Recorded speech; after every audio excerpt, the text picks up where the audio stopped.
Hello, good morning, happy Monday.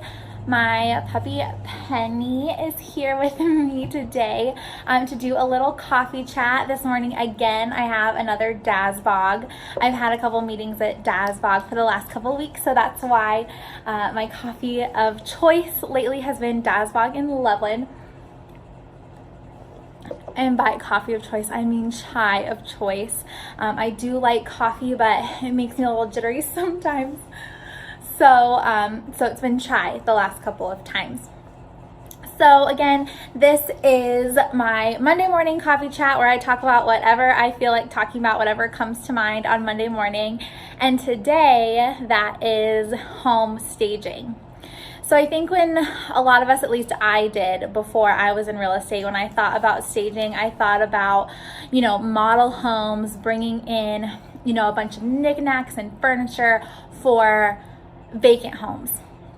And while that is true, staging a lot of times is bringing in furniture, making homes feel like how somebody would use it if they lived in it, to give buyers a really good idea of what that home could be for them. And so that is an aspect of staging, absolutely.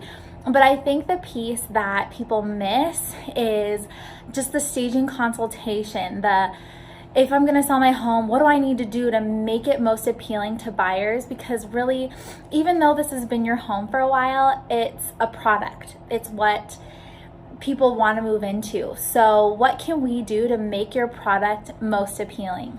And there are a few things that are pretty easy and free that you can do to make your home look awesome to potential buyers. And I also think these tips are great, even if you're not selling your home and you just want your house to look a little bit nicer and more appealing. Maybe the in-laws are coming over, or maybe you're having some company and you want your house to look really awesome. These are some great tips. So the first thing is to make your pantry and your cabinets and your refrigerator and your linen closets look like a store.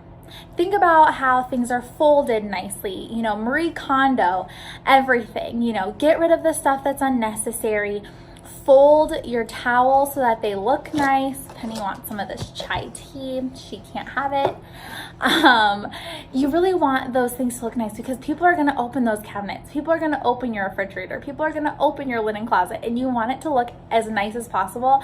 And let me tell you, if people think that your home looks immaculate, they'll think about living in your home and it being immaculate. They're like, if I lived here, I could use this linen closet and it would be beautiful. And they'll think about that.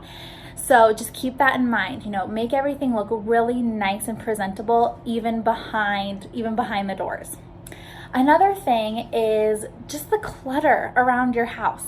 You might use some things sort of often, and so you just keep them around. You just throw things around because you know that you're going to use it, but it just doesn't look great. So think about the things that can really be picked up. I have a little ladder in my living room that I fold all of the blankets on, and it's an awesome thing. It's decorative, but it also just keeps those blankets from being thrown on the floor or somewhere else. Personal photos. This is a really big one because your photos are awesome and your family is beautiful, and of course you want to display that. But if you're selling your home, when people see personal photos, they imagine you living in your house and not themselves. So any personal pictures that you have, just take those down. Artwork, of course, keep that up. But to-do lists, pictures of your family, things like that really show your life living in that house, you want to remove those things so that people are looking at the house itself and not a beautiful photo of your family.